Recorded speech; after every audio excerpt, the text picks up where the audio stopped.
I'm going to be talking about counterterrorism in the United States. So, counterterrorism forces were drastically increased and taken more serious in a sense after the 9/11 attack of 2001.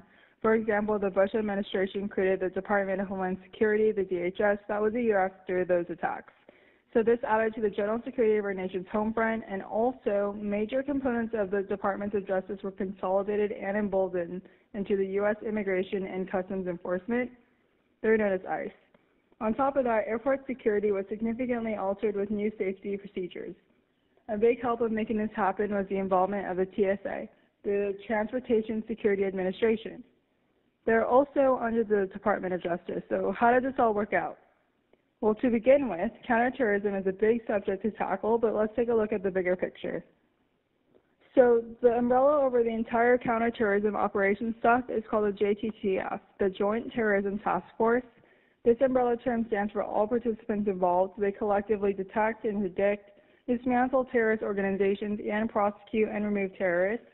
Intelligence and data are shared across the various task forces to reach the common goal, which is a safer country. Big names that are involved are the FBI and the CIA. The FBI is the Federal Bureau of Investigation, which is an intelligence agency on a broad term, and the CIA is a Central Intelligence Agency. They're a more secretive force, and they're made up of spies, and they keep government secrets and work across the border. Kind of cool. Basically, how the pyramid works is that FBI is usually the head honcho of operations. However, the CIA also has the same amount of power, but they tend to compete sometimes, but whatever. Anyways, under them is the DHS. Remember them, the department has several branches, but for our purposes, I'm only going to talk about ICE and CBP. You already know about ICE. CBP is Customs Border Protection. They're responsible for our nation's borders, literally.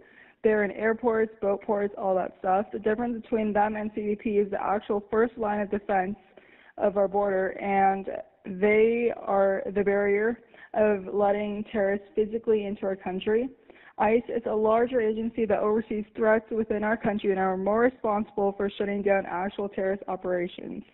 These branches connect to FBI and CIA because those two big agencies have lots of power and are information tellers that guide and inform the DHS to do their job.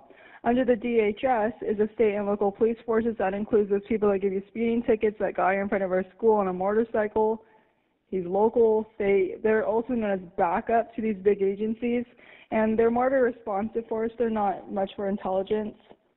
All in all, the JTTF has already thwarted numerous attempts to harm our nation. Few include the Northern Virginia Jihad, the Los Angeles civilian targets, the JFK airport attack, and several more. Never heard of these? Well, that's the point, because they're supposed to prevent these disasters from actually happening.